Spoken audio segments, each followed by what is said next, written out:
Bem-vindos de volta ao nosso curso sobre comunicação não violenta.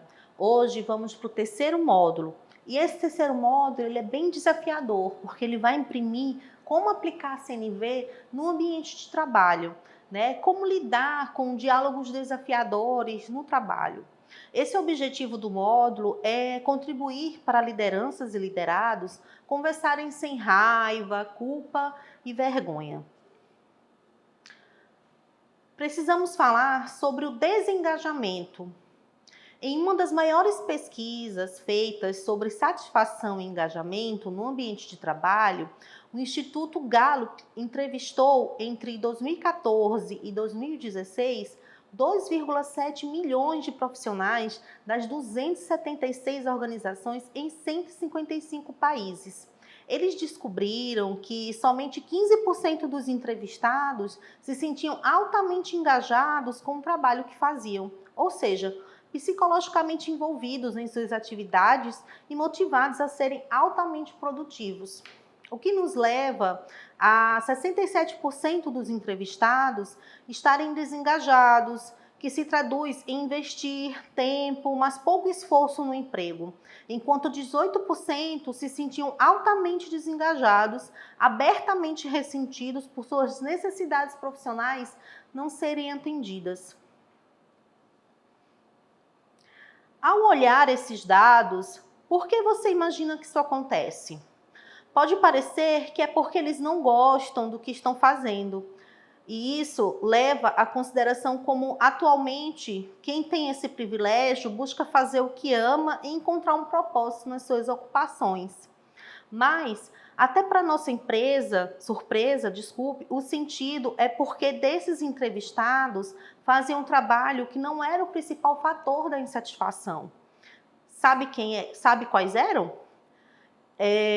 Falta de reconhecimento, não se sentir ouvido pelos líderes superiores, ausência de comunicação aberta e franca, de um intermédio, né? Ser sincero pelos problemas uns dos outros, falta de diálogo com os colegas também.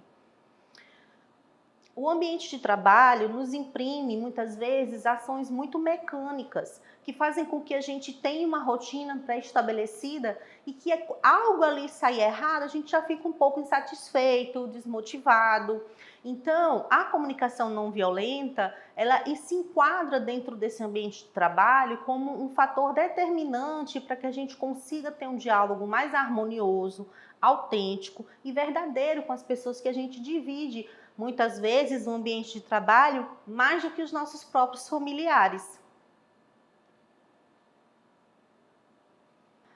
Mas e esse tabu que existe, né, dentro do ambiente de trabalho para falar sobre sentimentos? Às vezes a gente está tão impressa ali naquela rotina, naquele efeito manada, que a gente esquece, muitas vezes, de falar sobre o que sentimos, né, sem estar entrando tanto no nosso contexto pessoal de vida, mas os nossos sentimentos sim.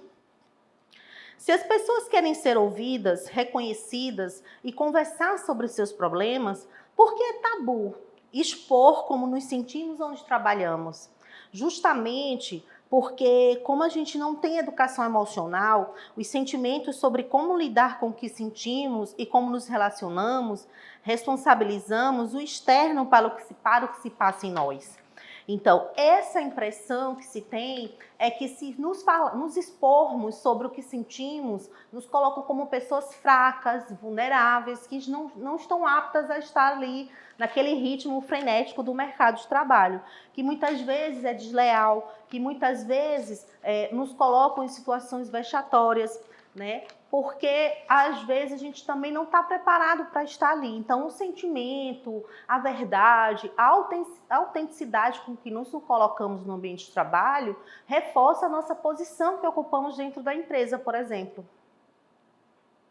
E hoje a gente vai falar também sobre o tal do feedback, né? É um termo muito comum na comunicação social, mas o feedback no ambiente de trabalho, ele reforça muito qual é que é a visão que o empregado tem sobre a rotina e o método aplicado na empresa no ambiente de trabalho.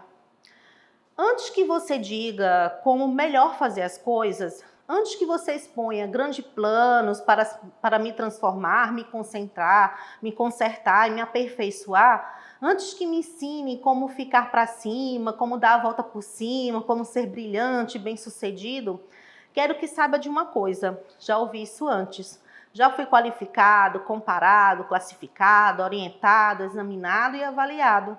Já fiquei em primeiro, já fiquei em último, já fiquei de fora. E tudo isso ainda no jardim da infância. Quem falou isso foi Sheila Hen e Douglas Stone em Obrigado pelo Feedback. Recebemos o feedback e somos classificados constantemente. Por isso é preciso ter cuidado ao entrarmos no mundo do outro. Em vez de rotular suas atitudes ou personalidades, podemos falar sobre como aquilo nos afetou. E ao darmos esses exemplos, é possível incluir os 4 passos da CNV: observações, sentimentos, necessidades e pedidos, que vamos detalhar um pouquinho mais na frente. O tal do feedback, ele traduz, na verdade, o que de fato o empregador tem sentido. Olha, eu gosto muito desse ambiente de trabalho, me sinto acolhido, me sinto proativo, me sinto produtivo, e isso seria algo agregador no ambiente de trabalho. Mas também tem o outro lado. Não me sinto contente, não me sinto acolhido, não me sinto apto a desenvolver minhas atividades corriqueiras no ambiente de trabalho porque não estou feliz. E muitas vezes a felicidade não está só aplicada no ambiente pessoal. Muitas vezes está aplicada também no ambiente profissional, nas más relações, nas más qualificações do espaço de trabalho, não ter uma mesa para trabalhar, não ter equipamentos adequados. Isso tudo faz com que a gente tenha uma visão um pouco mais limitada do ambiente de trabalho, porque a gente não tem ali aquela estrutura mínima para se fazer o trabalho. Continuando o nosso passo do terceiro módulo sobre a questão do feedback no ambiente de trabalho, a gente também vai abordar 3 aspectos que eu falei lá no começo do módulo. A gente vai hoje abordar a questão da raiva, culpa e vergonha. Esses 3 termos estão muito associados ao espaço, ambiente de trabalho. Então, vamos primeiro trabalhar a questão da raiva. O que é a raiva dentro do ambiente de trabalho? A raiva, ela é considerada uma emoção propícia para a produtividade, porque estimula a ação. Pode perceber quando vem, você sente mais energia nas mãos, você sente mais esse processo também da questão da produtividade, da vontade de estar ali, de acrescentar, de agregar dentro da empresa. Mas também tem o outro lado. Basicamente, a gente sente raiva quando queremos alguma coisa que não temos, né? Acreditamos que é outra pessoa que tem aquilo que a gente quer. Esse sentimento pelo qual é mais desafiador nossa responsabilidade, porque acreditamos que outra pessoa é responsável por ele. Isso vem associado a um julgamento. Por isso, dentro da CNV, a gente diz que a raiva é um sentimento secundário. Tem alguma coisa por trás dela, uma outra emoção, pela qual fica mais fácil de eu me responsabilizar, habilizar. E mesmo assim, a raiva é considerada uma sensação preciosa, porque indica algo que não está funcionando e precisa de atenção imediata. E quando a raiva ela não é sua?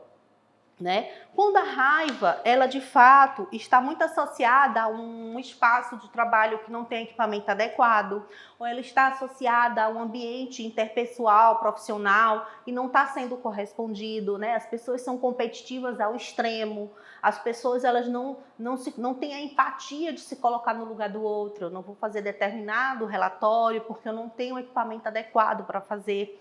Ou quando a pessoa não entende que às vezes a pessoa naquele dia não está num dia bom, né? E o dia bom ele tem vários aspectos, tem questão da alimentação, de como você acorda, se você teve uma noite bem dormida, né? De como você está lidando com as situações pessoais dentro da sua casa. Então isso tudo reflete no ambiente de trabalho. Agora a gente vai trabalhar a questão da culpa e da vergonha. Você sabe qual é a principal diferença entre culpa e vergonha? Quando a gente sente culpa, julgamos ter feito algo errado. Quando é vergonha, pensamos que nós somos errados. A vergonha, com frequência, alguém comenta algo do tipo: não sou disso não, sou o maior sem vergonha que existe. E esse é um dos principais obstáculos para ganharmos intimidade com essa emoção. Ousamos dizer que todos os seres humanos do planeta têm um contato diário com a vergonha maior do que imaginam.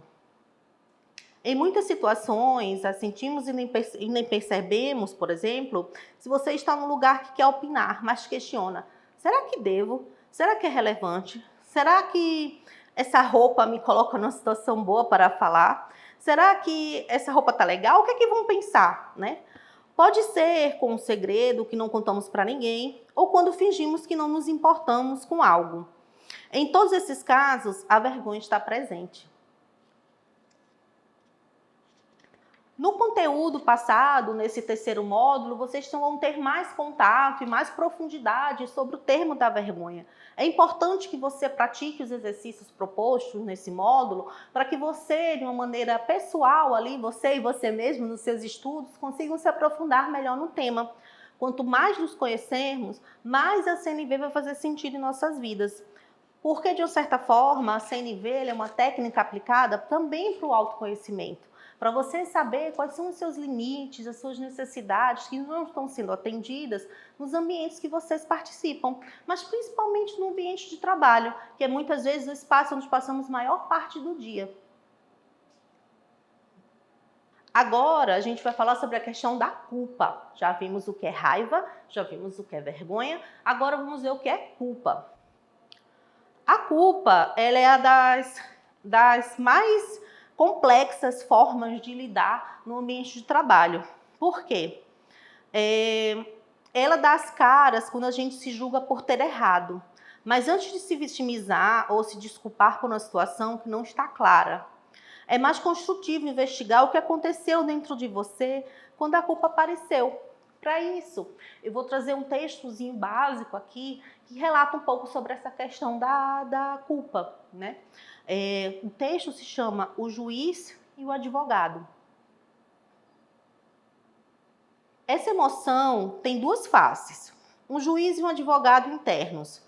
O juiz interno é aquela que parte de você, que está falando, tá vendo? Você não deveria ter feito isso. E o advogado interno é quem responde: mas você já fez isso por conta daquilo. Para sair dessa dinâmica, é preciso mapear quais são as necessidades por trás dessas duas personas. O plano, a chave para transformar a culpa. Observe o que de fato aconteceu sem julgamentos. Identifique o juiz interno, quais são as acusações sobre o ocorrido. Ouça o advogado interno. Por que você fez isso? Quais são suas justificativas? Identifique as necessidades do juiz. Que necessidade não foi atendida naquela situação? O que você sente quando percebe isso? Tente se conectar com essa falta, como se sente quando ela está sendo atendida. Identifique a necessidade do advogado. Qual era a boa intenção por trás do seu comportamento? O que foi suprido quando ele teve aquela atitude? O que você sente quando percebe que aquela necessidade não foi atendida naquele momento? Tente se conectar com ela. Como se sente quando ela está sendo atendida? Pense na estratégia. Quais ações podem conciliar ambas as necessidades, tanto do juiz como do advogado interno?